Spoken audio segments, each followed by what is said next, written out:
Page 232 in the English, page Kuf Tzadik Tes in the Hebrew. Tzadik Tes.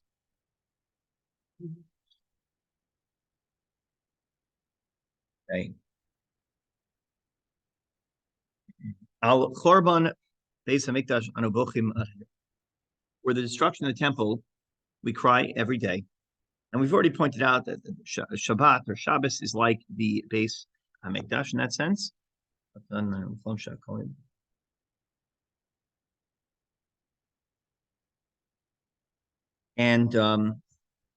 Hamikdash udavar nifla b'yoser she'efshar l'tayr. Beis Hamikdash is one of the most wondrous things to describe.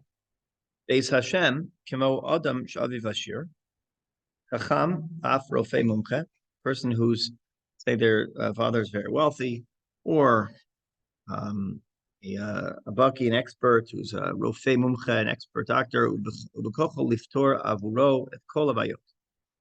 So he has someone who's connected, and his father can resolve all his problems, heal his problems, and bail him out of prison, right? So does the Beis Hamikdash. Kol baya shayis liyudi, every problem that a Jew has, afilu legoy, or even not Jews, right? Everyone in the world has an address where to find God. Yehudi halach lebeit hamikdash. A Jew walks to the Beis Hamikdash. He's palel, he davens, v'kibel et ma shayat tzarach, and he gets what he needs. Today we have darkness. Remember we were talking about, by the way, previously, I was thinking a lot about this idea that Israel, and particularly Yerushalayim, the Beis Hamikdash, the headquarters, that something affects it, and what happens, everything, the whole world starts to feel it. Like, it's amazing. Like, the whole world right now is talking about Israel. There are, in terms of casualties, in terms of deaths, there are larger skirmishes going on in the world right now. Nobody cares about them. They should, but they don't. And the reality is that somehow this really affects, it shapes the whole world. It's a spiritual phenomenon. The guy, one of the Iranian heads, the president or so, said, "Well, we're going to send an earthquake to Israel." So what happens 3 days later? There's a 5.8 earthquake in Iran. Yeah, 3 days later, if you use the word earthquake, I would never use the word earthquake. Why didn't he say we're going to send a nuclear bomb to Israel? Would have been great. The earthquake was yesterday. Yeah, it's a massive earthquake. And then 3 days ago, he said that.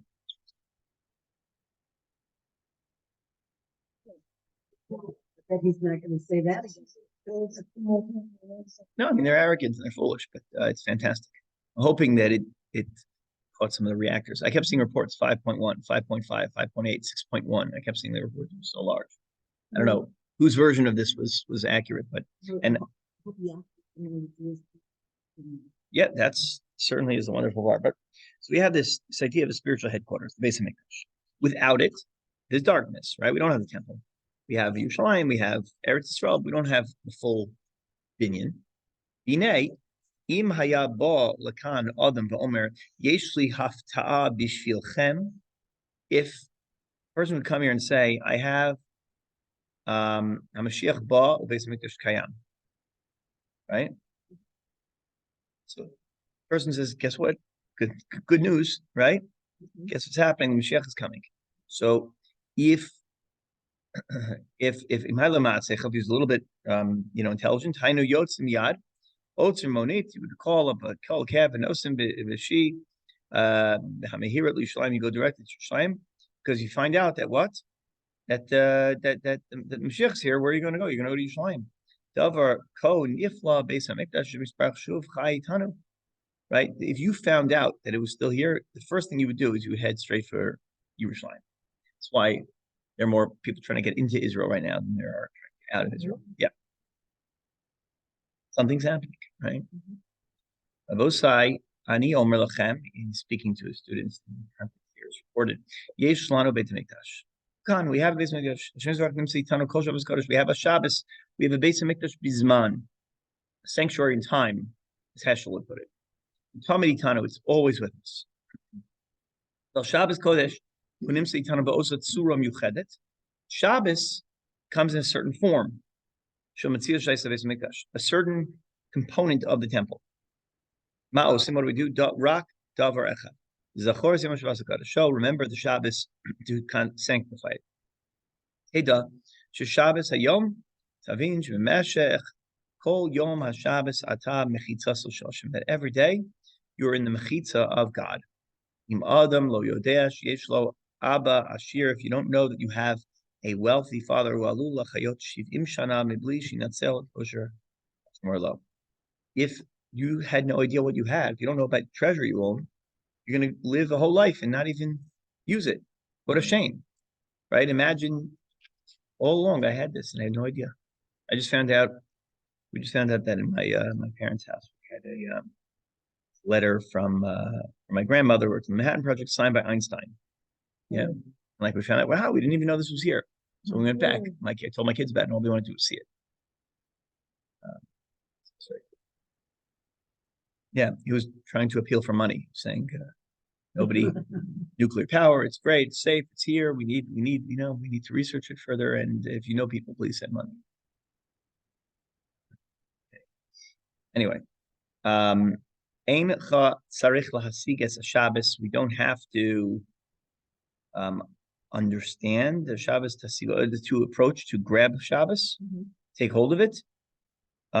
Shabbos will take hold of us. Shabbos eina magia mitanu, doesn't come from us. This is reflected in the bracha.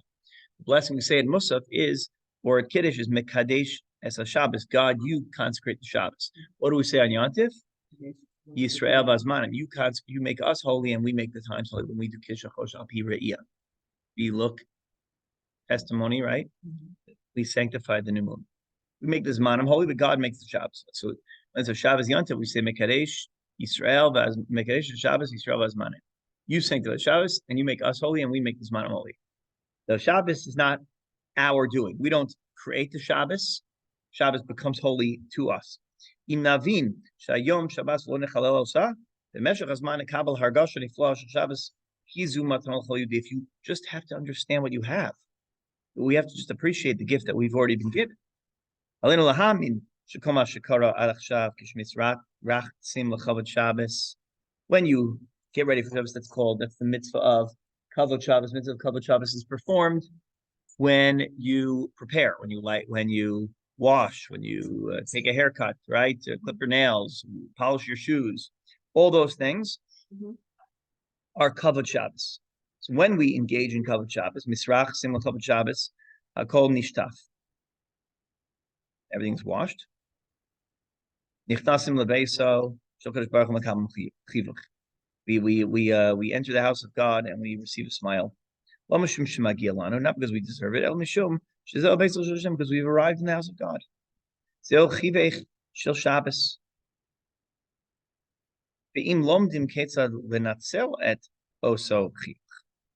And if we learn how to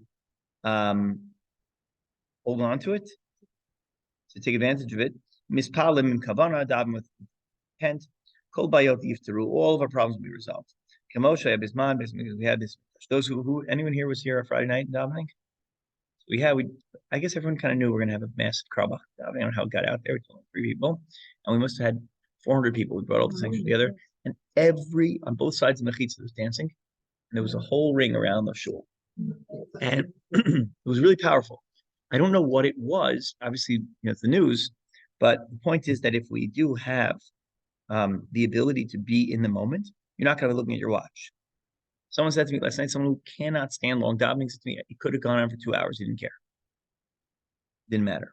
So this is the power of Shabbos every week. It's not just when there's a crisis. You're not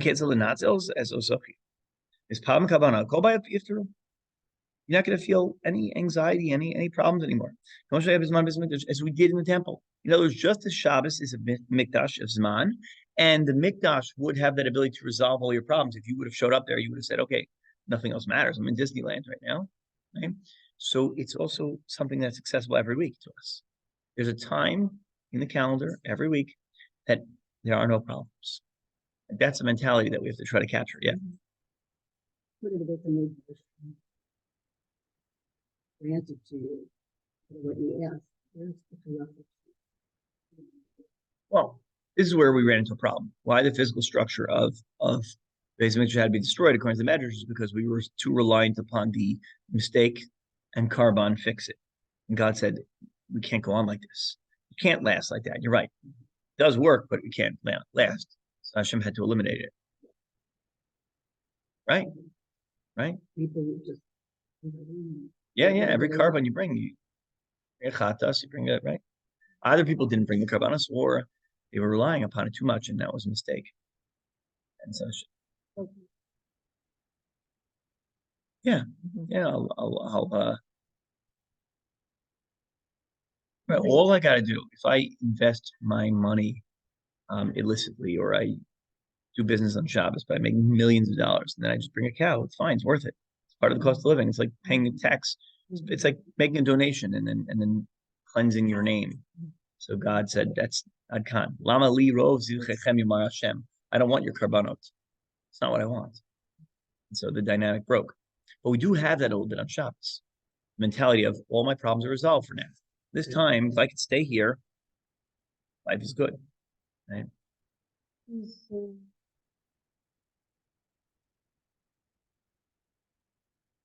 Absolution for just saying, yeah.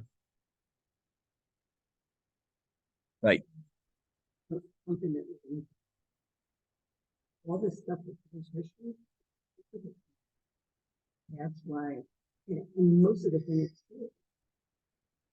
Yeah, but we do have the chira, and we do have to engage in real tshuva. And in the Rav, even said that the avodah of Yom Kippur was not just, it was done and we were washed of our sins. We have to do the real work. I pointed out on Shabbos Shuvah that one of the reasons why it stopped, that some of the Chachamim say it stopped changing to white from red, was to remind us that miracles don't cleanse us. We have to work on ourselves.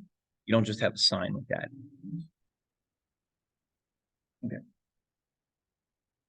But that's so. Kol bayot through Kamosha Beis Hamikdash. Aleinu rak lifkoach et einenu. All we do is open our eyes and see what we have, the wondrous gift that we have.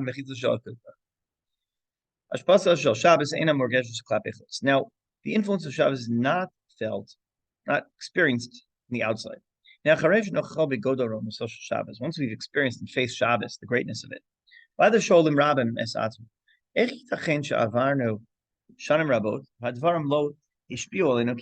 it possible that I've been living now for many years?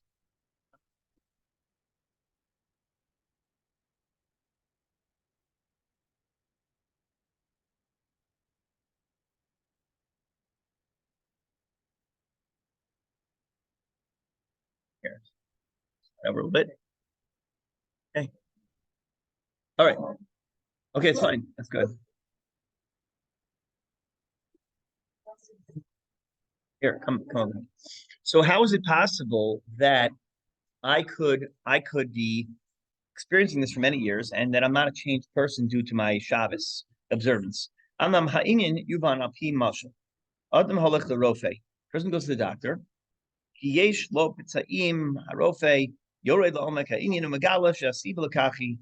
I have all these, I don't know, wounds on my body, right? Lesions or whatever. And the doctor says this is the reason why it's happening. Zium, bedam, socha guf. There's some problem with blood in your body. And the infection is resolved, right? They take antibiotics. I don't know, whatever the issue is that he's referring to. But okay, the problem is resolved. Perfectly healthy. The reason behind the illness is no longer there. But the wounds are still there. Right? There's still, I don't know, all sorts of skin or physical bruises, whatever it is, right? At this point, he's healthy. Takes a little bit of time. The external wounds go away. But he's already cured on the inside. So we do have a phenomenon where, okay, someone's coughing the brains out, right? But they've been on 4 days or 5 days of antibiotics. They're not contagious. They're healthy. It happens all the time. And everyone's like, look at that person. That person's a mess. And the reality is they're perfectly fine, right? Like there'll be no issues. Just the external symptoms haven't changed at this point.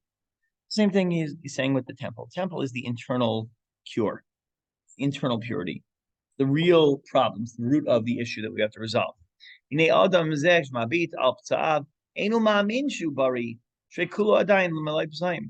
believe it. Look at me. I'm still a mess.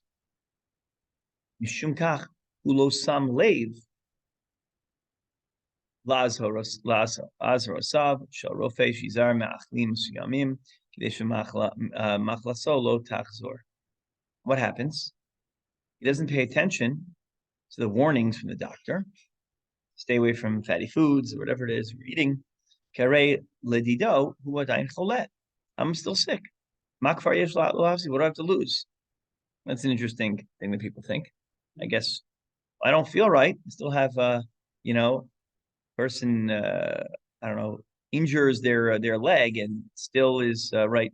The source of the injury is gone, right, which is whatever initial impact or pressure that caused it. But there's a residual effect, a healing process. It takes months of physical therapy. It's going to take years of maybe it's another surgery or two external way. But the point is that the main source of the problem, the crisis, is over.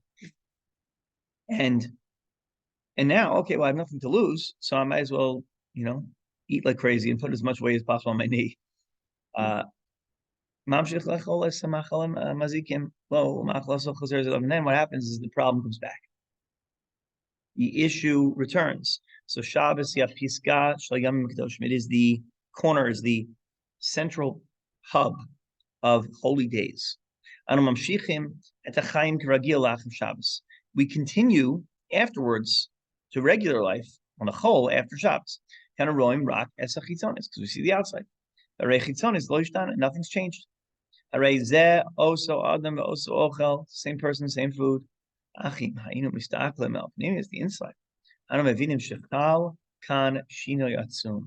have undergone a transformative and fundamental change of an experience over the course of Shabbos. I visited the headquarters. I've gone to the temple. I've dealt with the inner ailment, the inner illness. But to the outside, right, we return back to life as usual.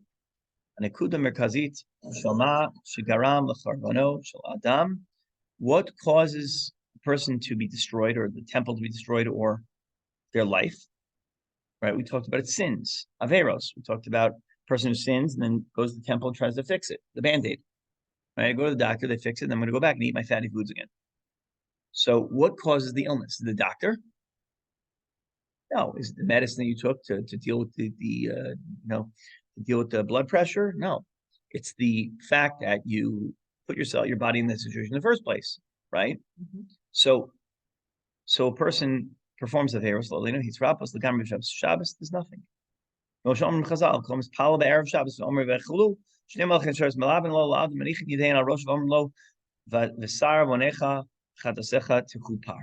Every time we say Vayichulu, two angels come and put their hands on our heads and they say, no more sins, no more, everything's forgiven. After some time, but you don't feel that life has changed immediately. And what happens is, to really believe that you're healthy. So why do people not change? Because they don't detect right away. See, sometimes people don't change because they're better and like, okay, I don't need God anymore. But sometimes he's saying people actually don't detect change. It takes a while for the purity to expand out to the outside. Right? You make a change in a family, in an institution, in a society, in a government. It takes many, many, many years for that change to take root. So you say, well, wait a minute, like what happens in every 4 years in this country, every 8 years in this country? So someone does something inevitably good or bad, or both. And then the next president will say, well, what's happening good is happening on my watch. It probably happened from beforehand. What's happening bad is happening because of that person. So we kind of believe in this notion, but only when it doesn't suit us. Reality is that the growth of any society is a hemshech, it's a continuity, right? And we do the same thing with our lives. So we don't see change. In case it's not working. So then, okay.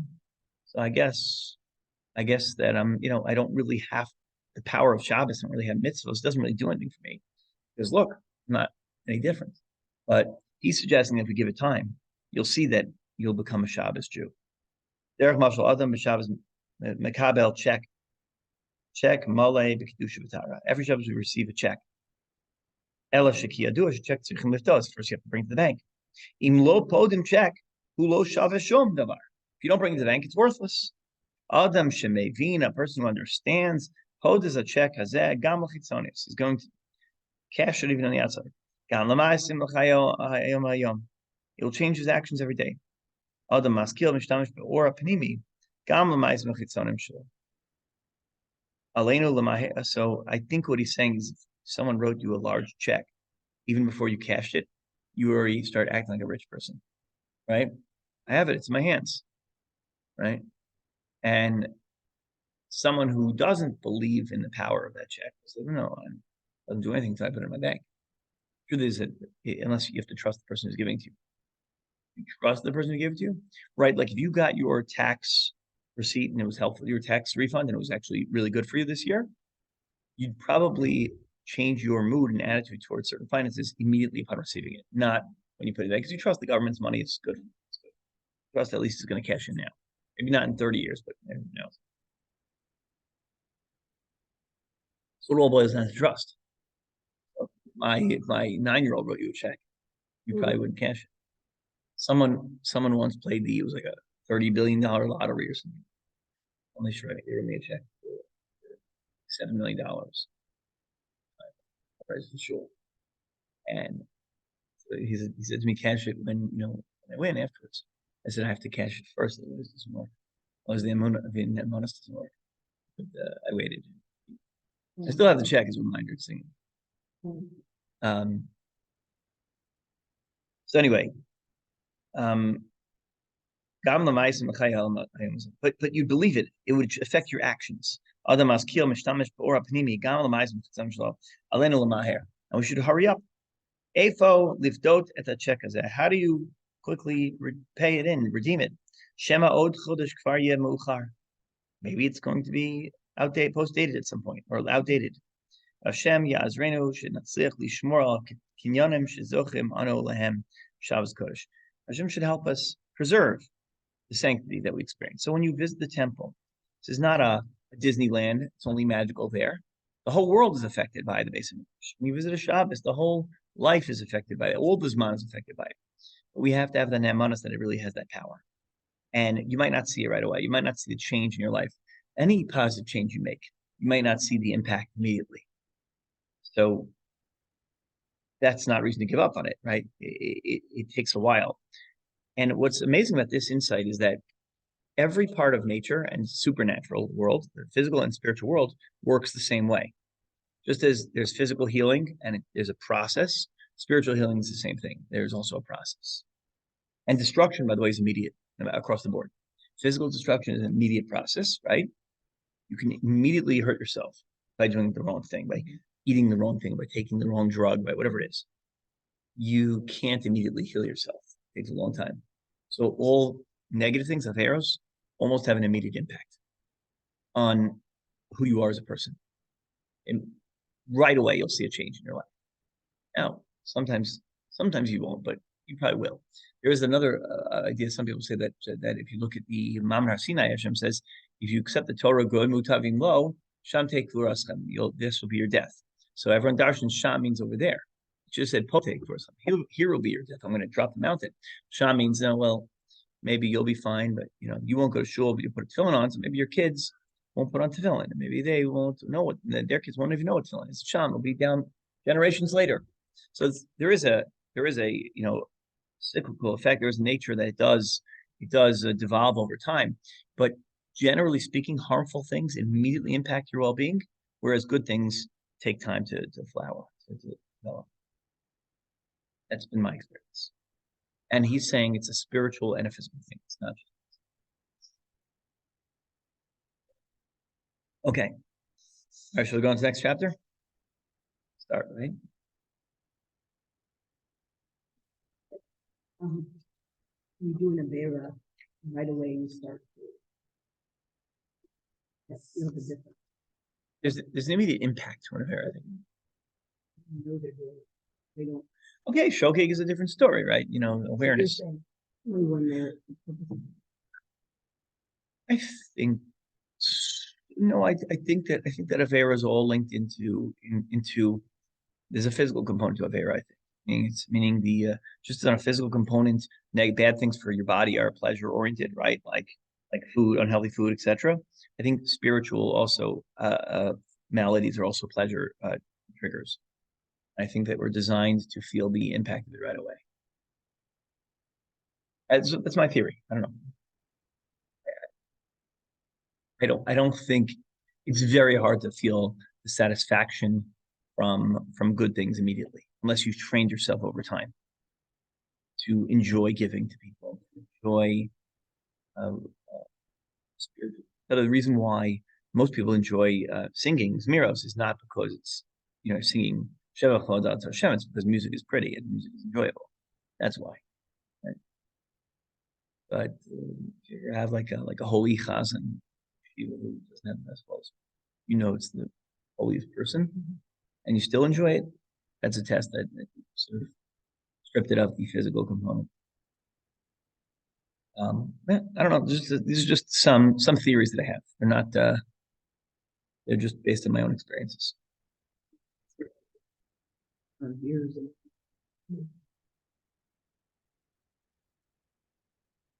something, done something. Right. Right.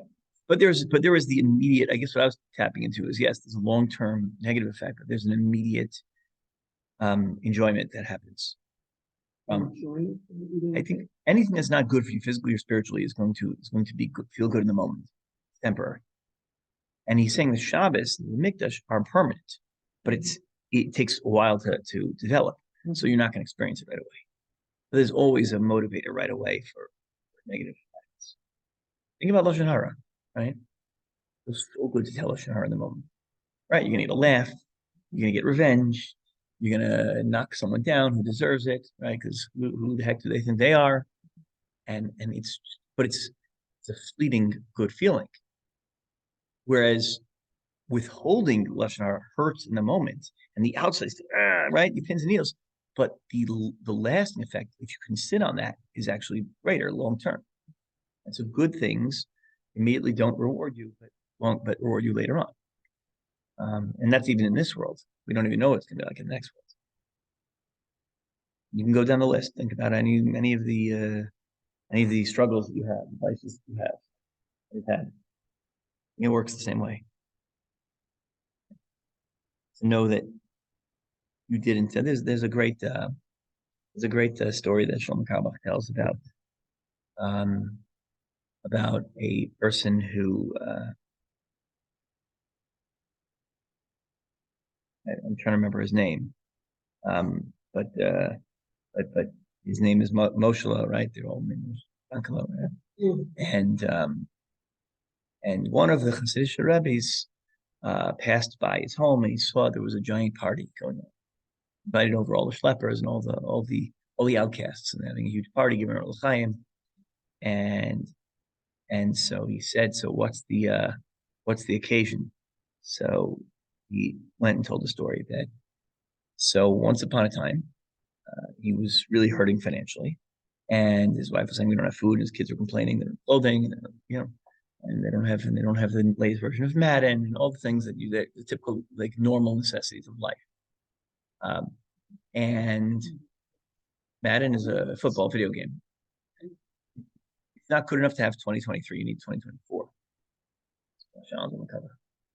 So the so the kids were complaining and they were really impoverished. So one day he turns to Hashem, he goes to the Holy Ark, stands there and he pours out his heart and he cries and cries. Moshe says, God, just please answer my prayers. Finally. So he walks out, turns around, right by the door of the shul, there's a big bag of money. Unbelievable. God has answered my prayers. Takes the money home. He's already planning what he's going to do with it. He runs home. He cannot believe he's not going to wake up his wife, but in the morning he's going to tell her the great news. All the problems are resolved. His Amunah paid off finally. The next day he gets to shul and there's a poor woman. She's crying. Malkala. She's been widowed for a few years and she's Ebach, the community, they have a daughter and they're marrying her off. The community put together funds and they're going to pay to marry off the daughter. And she said, money is, I lost it. I was here, I can't do. Anyone knows? And Moshe's furious. God's a cruel joke. How can you do this to me? This is terrible. I'm keeping the money. Finders keepers. I don't, I'm never going to turn to pray to you again if you play these jokes on me. I need the money. You gave it to me, and look where's the reward? So he's so upset. And then he says, well, how could I? No, he struggles with it. And then next day he went and he said, I found this money in a return. This is the hardest thing I ever did in my life.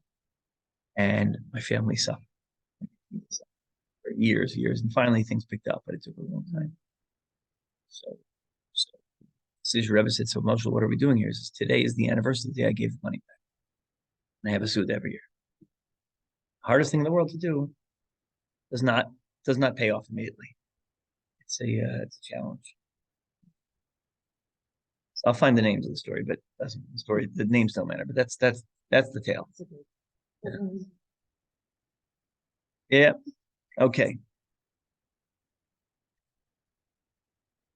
Let's do the beginning of the next chapter. Shabbos is Yichud im Hashem Yisparach. We're on page Reish Beis and page chapter 19, 236.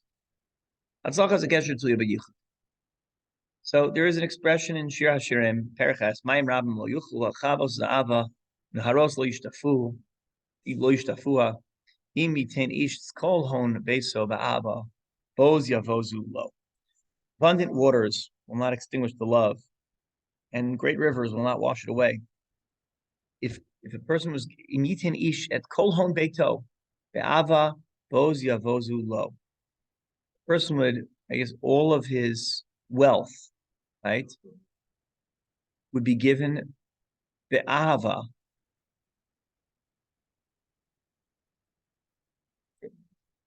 He would be what? Despised. So what are we talking about here? The first part is often darshaned, or we're talking about the relationship between Hashem and Yisrael. The parable, right? The mashal, the mashal is a man and a woman who are in love, and that all other forces in the world can't wash away that feeling, that magical feeling between a man and a woman.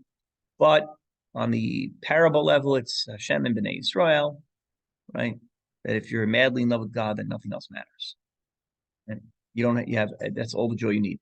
Yasher Klal Yisrael, because when we're found together, nitzdas avash mekasheret otanu elav yisparach bekesher shel bal yinatek. That when we are together, the ahava that connects us is a kesher that cannot be removed, undone. Hayadus mochaye nisuin. It's like a marriage, right? Comparing the relationship between a bride and groom to us and Hashem. Matan Torah is bechinas chasana beinenu levein avinu shloim, and we had the chuppah was Har Sinai. L'chein l'fi minhag asfardim b'shavuos karen piyut shenikra kesuva. Therefore, on the holiday of Shavuos, the Sfardim read a piyut, like a poem, that is called ketubah. Shumein kriyas ksuva shemein Hakadosh Baruch Hu Israel. It's like the ksuva between us and Hashem. Atan is bonein mawa basis shal kesher shemein ish lishto. What is the basis of the connection between man and woman? What is the basis of love between us and Hakadosh Baruch Hu? Right? So let's understand those two dynamics. By understanding one, which is more relatable, the Rambam says, if you understand what the mitzvah of Avas Hashem is, first you have to know what infatuation is. Otherwise, you're not going to know how you're supposed to love God. Anu omrim pa'amayim bechol yom va'avta es Hashem lokecha.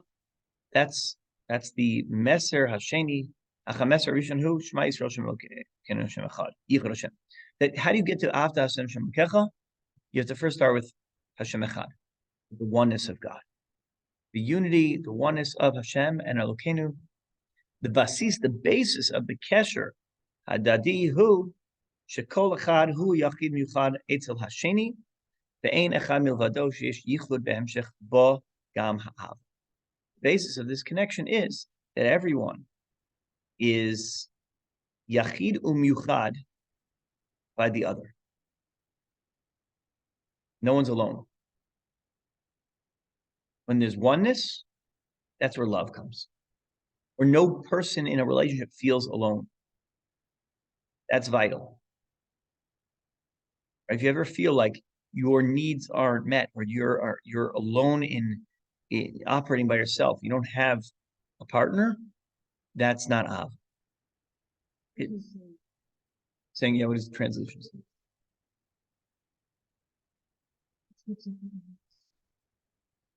Yichud means they're only miyuchad, right? That this person is the only one in the world. Ishachas Bala Kadesh as a kala when they come to Kiddushin, who Omer Allah Kadeshet, right? He says this phrase in accordance with the Das Moshe and Israel. Ma Perusho Shal Mila Mekudeshet. What does it mean? Mekudeshet. Kiddushin is expression of prohibition. You are Mekudeshet to me, meaning you are now prohibited to everyone else. That's the Rishon. If you're only to me, of course it's going to work out nicely. Right? In other words, if the only option, why is Chabad successful? Because they get their decision, they have to go out to community, Iowa, and they know that's their only career. They're not going out. There's no launch pad to another pulpit. They're not going anywhere else ever. If that's your attitude, then you're not going to. Then you'll be matzliach.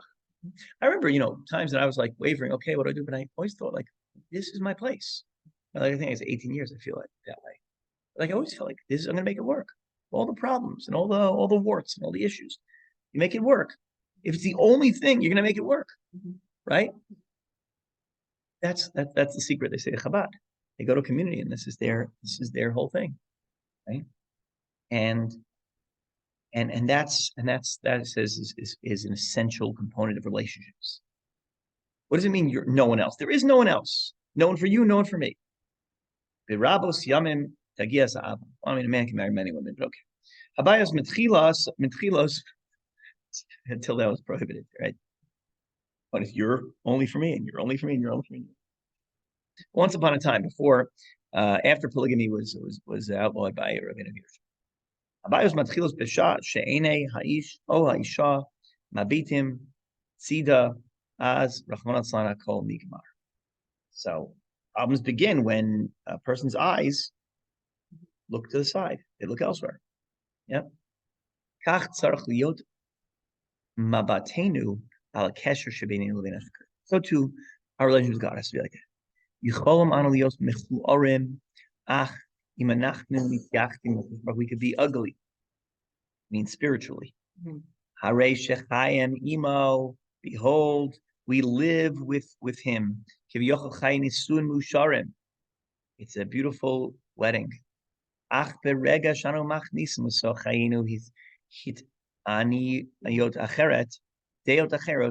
start bringing up different claims and different opinions, different ideas.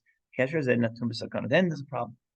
I need this to be happy. I need this kind of house, and this kind of car, and this kind of community, and this kind of this. And the moment you have those other criteria for joy, that's where the connection with God is threatened. There's nothing that makes me happy in the world other than you, God. Well, if that's what I have, then I'll always be happy because I'm all in. How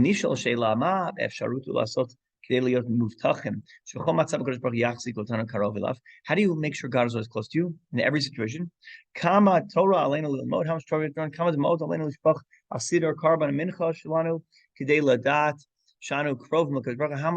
many tears do we have to spill onto our siddur?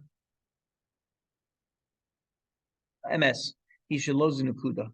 That's not what it's about. It's not how many daf and Gemara you learn, and it's not how much tzedakah you give, and it's not how much you daven in Shemona Esrei. Because Baruch nichnas l'beitenu v'roa sham rak Gemara v'siddur tuchem asgurim zelo mishnah. You see, it's just the Gemara siddur open or closed. That's not going to make a difference. Ha'ikar she'elohem hasfarim ha'yichidim sheish. It's their only books. Whether they're open or not is irrelevant, but they have to be your only books. Below Sfaram Sugacher. Sounds charif, but it's a very profound idea. You're not, Haresh Vizeh, Heranu, Lo, Shein, etc.